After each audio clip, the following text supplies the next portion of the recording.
Concentrate on capturing movements in a believable manner. I didn't say realistic. We are not trying to capture realism. We are trying to capture, we want it to be believable. One thing about animation is this: you are telling a story. Animation is the vehicle that carries your story. Do not distract the audience by your shitty animation.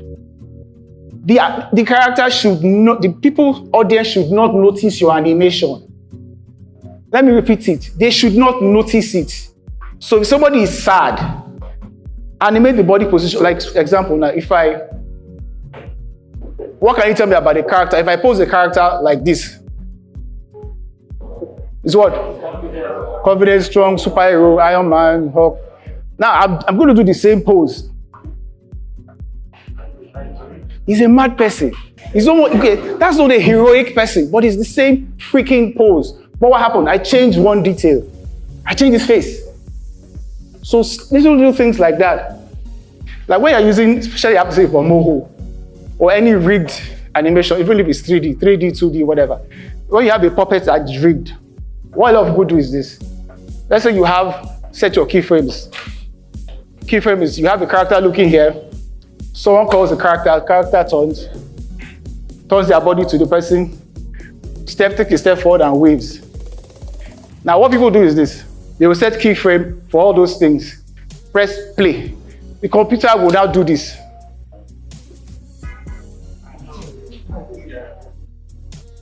I'll do it again. What's happening? What's going on?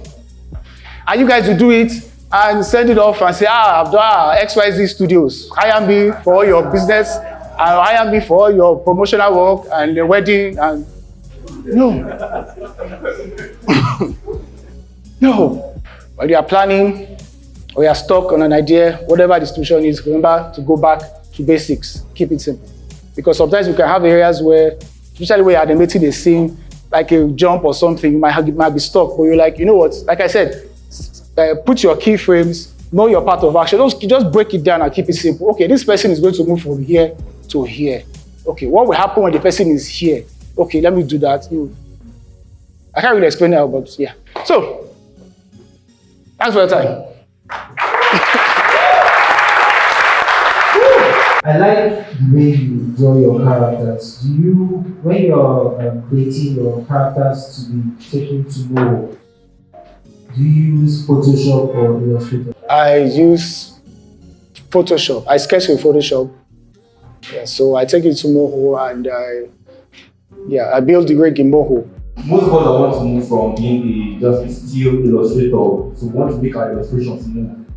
What advice do you have for us? Study traditional animation. But Richard Williams' book, get that book. Study traditional animation, then find how you apply those principles, those 12 principles that all of you know, but you don't use. You don't use it. Arcs, you people use arcs. Timing, appeal, squash and stretch. You don't use those things. You just, I know it.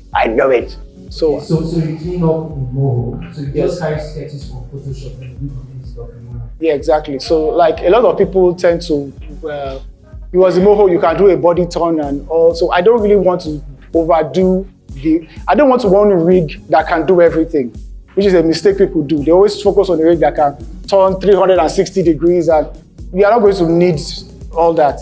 So based on my storyboard and everything, I always create different rigs based on what's going to be happening in each shot. That keeps the file smaller, keeps you sane.